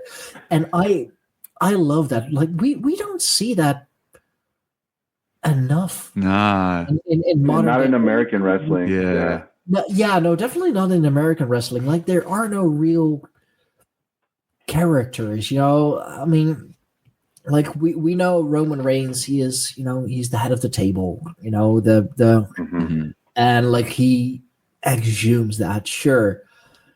Rollins, like, what is he aside from someone who just wears the fucking craziest outfits? Like a rock star, like he's got the rock star personality. Yeah. Like obvious archetypes, like Kane when he had the mask, Undertaker when he was actually a dead man. You know what I mean? I hate to say it like it's this. It's gone away from characters, but like pro wrestlers in a sense now, right? It's not as carny. I hate using that word, but it's not very like carnival-ish or or just kind of silly. It went away from we need to build how they would say like superstars and people like that instead of like having Doink the Clown or something like that.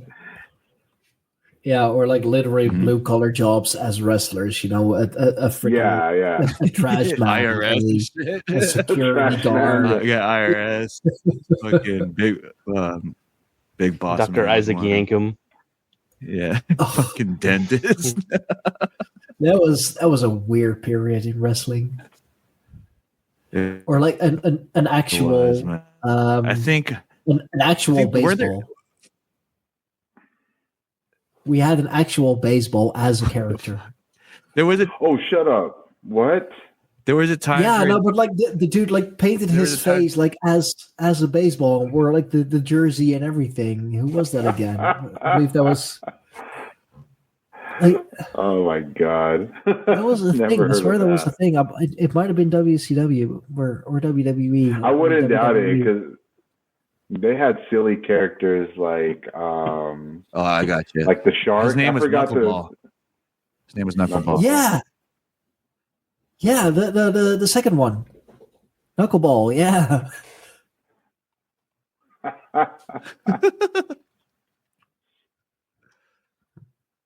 Yeah. Oh my goodness.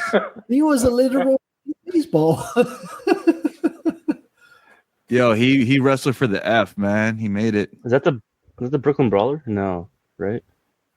Nah. Abe Schwartz. He didn't turn Abe Schwartz. Okay. Funny stuff. I can't believe that. Yeah, it is nice to see a character because I feel like I don't know if it's the Green, but he reminds me of people like the Hurricane,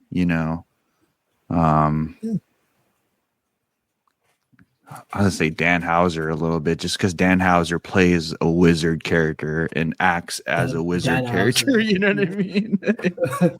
Very, very spooky, very evil. Right. That's another occult one we could have broken down. Yeah. Yeah.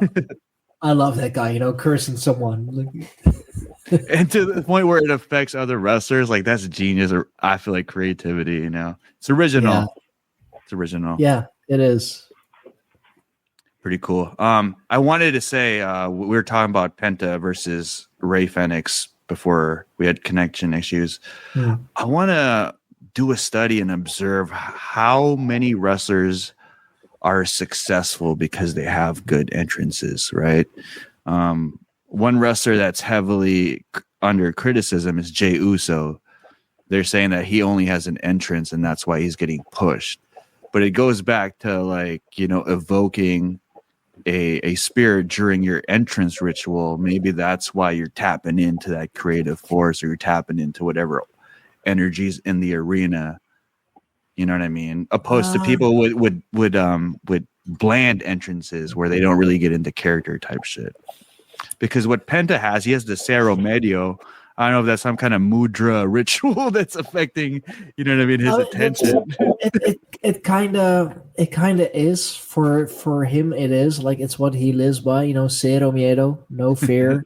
No fear. Yeah. It's his mantra. Mm-hmm. It's his mantra. It helped him become who he is now. Cero miedo. Not sure if this is this actually means something or means what most people say it means, but it's just, and I mean it's just like Fenix having the animo. I guess he does have one. Yeah. But yeah, it's his mantra. And it's funny, like I saw I love the Celtic Warrior workouts with Sheamus. Sheamus, I started watching that. Yeah. Yeah. He has one that he does with Penta, Mm-hmm. and Penta, it's he's in the gym wearing his mask and face paint. Yeah, I saw that. Like, that's also just another thing you don't really see that often in wrestling anymore. Like, keeping kayfabe. I mean, like, truly keeping kayfabe is like one other example that I can kind of think of is MJF, Mm-hmm. who is, asshole just in and outside of the ring. Yeah, I like how he keeps kayfabe because he's able to sort of be himself still and put his opinions out, but keep it MJF by being a dick about it. You know what I mean? Yeah. It's creative. it's almost how The Rock was back in the day, where he was able to say his piece but keep it The Rock. You know what I mean? Yeah. Pretty cool. Yeah, man. But shit, we grew up as wrestling fans, so it's cool to, go back and forth with you as far as wrestling goes, and to bring in this occult research and tie-ins behind it. I feel like you made it more concrete. I always wondered, but now that we've like really dove in, it's undeniable. Yeah. From the surface level to these characters, what they are. Because when I was introducing wrestling to my nephew, we watched Royal Rumble, and I was just like, yeah, that guy Goldust, he's a transsexual crossdresser. X-Pac is like he's a martial artist, and then Kane comes in, he's like, he's a demon, and just kind of explaining that like without really any, pretense of like what the fuck I was explaining to my nephew. I'm like, dude, like some of these characters are so random, and I feel like there's intention behind the characters that they've chosen and they've crafted. And then now that you tie in, their finishing moves being named, specifically to what character they are, and the backstory being tied into what they're actually, what the people playing the characters are actually doing. Like I heard Paul Bearer was an actual Paul Bearer, like he really worked at a cemetery. Oh, that wouldn't surprise me. So, you know what I mean? And then, you saying that Aleister Black actually has occult tie-ins, like it makes some of these speculations more real and concrete, which is fascinating. Yeah, he is that occultist. Just look at the tattoos that he has. It's all like demonic, devilish beings from different cultures. Like even on his trunks, at the very least, back in NXT, he had the was it sulfur? The sulfur symbol on his trunks. Oh shit! So like he's not just playing an occultist; he is an occultist.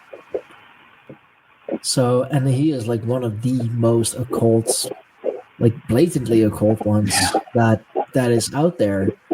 Like he even has, like the one eye, the lens. I mean, that is still there. He's also, of course, still because that's who he is. He's very dedicated to wrestling. He is still selling that with, what he did with Seth Rollins. When he quite lost his eye or whatever. Mm-hmm. But it's also the one eye symbolism, of course. And like you can take that even further. He has like the white lens, but back in AEW, there was all this like black. Yeah, he did. He had that shit around it. Mm-hmm. So even you even have that duality going on, like just one side of his face, another duality, a split persona, if you will. His entrance too, he just fucking like comes back from the dead. Yeah. I mean, like that's old school vampire, that's old school Dracula, Nosferatu, like the crossed arms and, the being raised, the candles, the mist. Like, tell me that's not a ritual. Tell me you're not like quite in a way, raising the dead. Straight up. Yeah, when I first saw his entrance, I was like, dude, Undertaker would be punching the air right now. You know, I'd be like, damn, I should have taken that. that would have been so cool though. But, even the the light cutting out and him just appearing in the ring, that's badass. I feel like, or his finisher, Black Mass. Mm-hmm. The Black Mass, the spinning heel kick. Dope ass spinning heel kick finisher. As a martial artist, like, it's cool to see. Well, first of all, as a Shawn Michaels fan, I am disgraced and disgusted seeing the super kick devalued as a move, you know? Yeah. But as a martial artist, I'm happy seeing the Black Mass and the spinning heel kick protected still. You know what I mean? Yeah, he has that kickboxing background. He has that Dutch kickboxing background. Right. And he still trains it. Like, if you follow him on social media, he still trains, boxing, kickboxing. He still does that. Yeah, I think I saw him training with Liam Harrison, doing some like kickboxing with him. So it's pretty cool that they're all training with each other. Yeah, and married to Selena Vega. Oh, God, man. Forgot. Who'd win in a cage fight? Aleister Black or CM Punk? Yeah. Aleister would smoke him. Almost went one whole show without you bringing up CM Punk. Yeah. In a fight, Aleister would smoke him. In a wrestling match, I think CM Punk would talk to the higher ups before the match. And CM Punk would win. Otherwise, you get a bitch fit right after. You don't want that.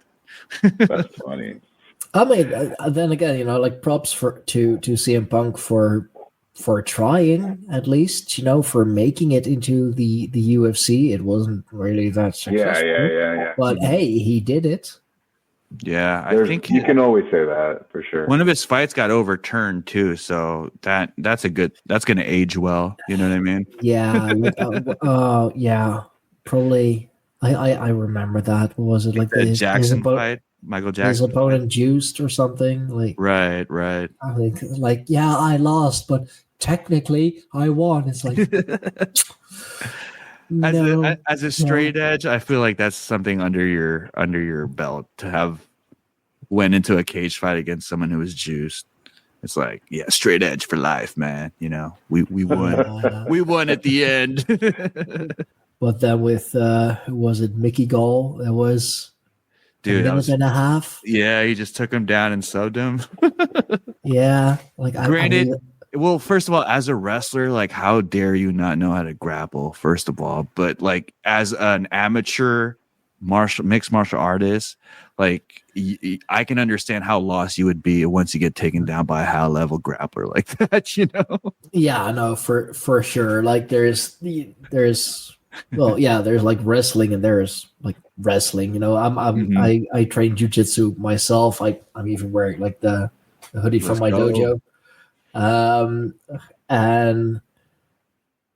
yeah, it's different, and it's different. So incredibly different. I've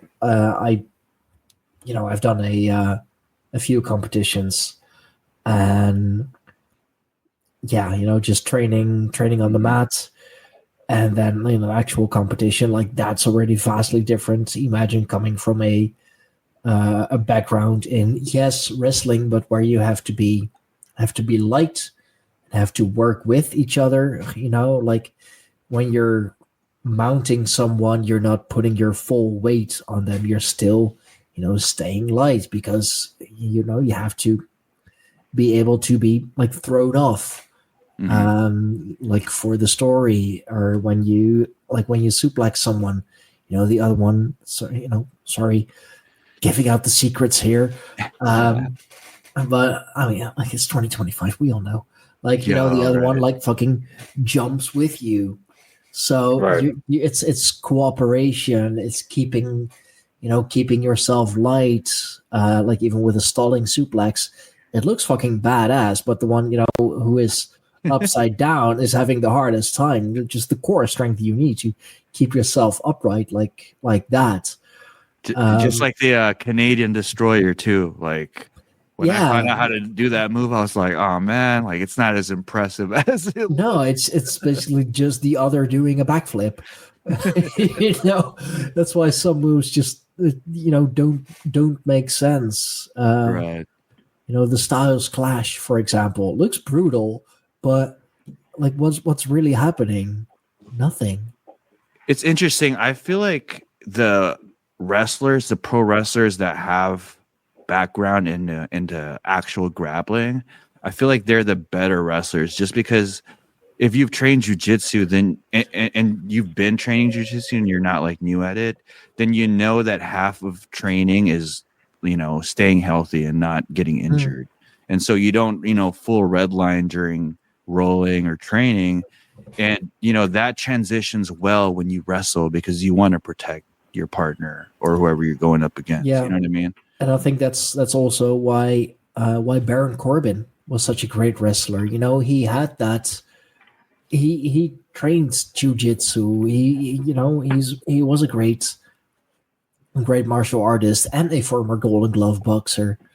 So he knew what's up, and you see that. Like, I'm a fucking hell great example. Look at Chad Gable. I was gonna say Bryan Danielson as well. Bryan Danielson, yeah, for sure, for sure. Just everyone who has at least a bit of a background in legit martial arts, whether that be judo, wrestling, grappling, jiu-jitsu, boxing, kickboxing, I say better how to make it look real because you know how to perform it, and indeed how to keep yourself healthy. You know what it takes, diet wise, training wise. So yeah, that's why so many who have only really done pro wrestling and came off through the system, they know wrestling incredibly well. They are great pro wrestlers. They're great sports entertainers, but put them in any other situation, sure, depending on who it's against, they might hold their own. Instead of pulling back, you're just going full force. Sure, it translates in some way, but as we've seen with so many others, it doesn't translate as well. All of a sudden when you in jiu-jitsu, when you pin someone, you actually have to pin someone because they're not supposed to go anywhere. You're not making it look like you're pinning them. You're not staying light on your hips. You're actually making yourself heavy. You're actually pinning them. Yeah, it doesn't translate to basketball. I've seen for some reason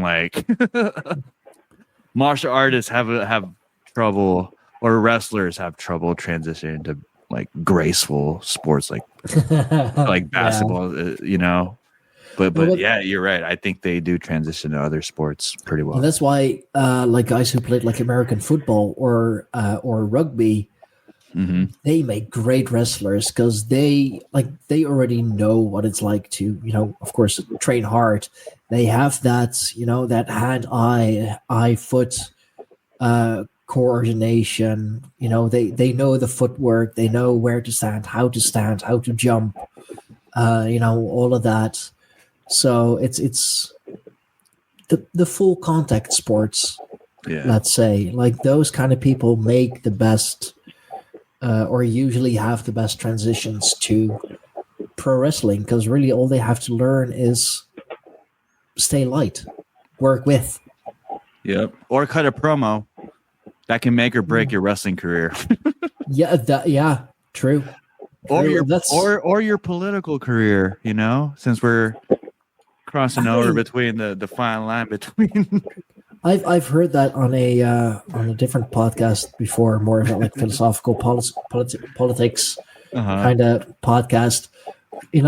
Trump, he is one hell of a salesman. He is a great speaker. Everyone in the arena hangs on every freaking word that he says. What are his policies? What are the things that he actually ran on aside from slogans? He's really good at minimizing the criticism going on around him. Like, whether it's making headlines of like more dire criticisms towards someone else to eclipse the criticism towards him. He's good at theater, you know. I'll say that. He's a good act. Well, that's also sales. That's acting. Mm-hmm. It's convincing. It's also a bit of magic, you know. Yeah, I feel you. To be such a high level salesman as he is. I mean, he literally sold his way into fucking presidency twice, or 3 times, depending on who you ask. You know, like you literally have to work some magic, and he is a magician. He knows Kabbalah. He is a high level Kabbalist for sure. He has to be, and there's so much proof that he is this high level magician. It's crazy, yeah. Yeah, man, I feel like you start off in whatever industry, you're wide-eyed, you're trying to do right, you find out there's shortcuts. You take the shortcuts, you're like, damn, these shortcuts pay off. You know, I was working hard for no reason. Now I got to work smart. Then you work hard and smart, then you hit a fucking plateau, and that plateau is usually an orgy. You know what I mean? I feel like that's true in wrestling. I feel like that's true in music. I feel like that's true in politics. And that essentially is magic because, you know, I feel like we're conditioned to look at it as, you know, freak offs and, you know, these guys are perverted and sick, but I think it's tantric magic. I think it's sex magic. And I think they're more ritualistic acts to evoke. Yeah. You know what I mean? Subtle changes or effects. It's probably it's both. I'd say, like, yeah, these guys are. I mean, they have the money, they have the power, they have the connections, so they can do whatever they want. I mean, hell, the dude gotta quit it. Fucking Diddy gotta quit it, dude.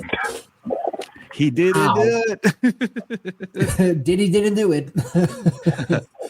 That should tell you everything you need to know. And I mean, like, people forget, again, what I said about Trump being able to, you know, have people focus on other criticism. Like, I said this before, like, people, I mean, everything started ramping up after Elon Musk said that he was on the list, you know, like, and Trump being the person that addresses everything, never addressed that, you know, and I think that's something that people should be talking about more. Frankly, I don't give a fuck if he's on the island or not, because to me, I assumed he already was. So it's like, but it's crazy. It's crazy. There's a lot of stuff going on in you know, the higher echelons of anything and everything. We've heard the stories about McMahon. We know the stories from Trump. We know the stories of, you know, of Diddy, of like whoever has some semblance of fame or power or whatever, you know, they're at that level for a reason, and they had to do things for that, you know, for that power. Mm-hmm. I agree. Well, shit, man, thanks for coming on the show. We'll definitely have you back on to talk about other stuff, because I feel like we've zoned in and focused on wrestling and politics. But hell yeah, man, thanks for coming on. Where can people find you outside the cave, bro? Yeah, no, for sure. I mean, the main thing that I do is, of course, my own channel and the Greyhorn Podcast. You can find that on youtube.com/Stijn Fawkes. Find me at Greyhorn Pagans on Instagram, t.me/GreyhornPagans on Telegram, or, you know, if you want a one-stop shop for everything, go to the website www.greyhornpagans.com. It's the I and the J reverse, actually. It's STIJN. But that's all right. Yeah, greyhornpagans.com is the main website. You can find everything there, from the podcast to the tribe to, that's it. There we go. To, you know, merch, to other tribes and communities that we involve ourselves with. Yeah. and YouTube is really the main channel where I make all the content. I do regular live streams. For sure, a live stream every Saturday with a good friend of mine, Sarah Lath Eternal, doing rune readings, tarot readings every Saturday, videos every Thursday, podcast used to be every Saturday. I ran out of episodes, but on the audio platforms, I still have a backlog. So yeah, just Greyhorn Pagans podcast, Stijn Fawkes. Look that up. You can find me. Greyhorn's Podcast. You can check out the description on this episode to get there too. Check us out at thecave.com, K4V3.com. Peace out, guys. Later. Later.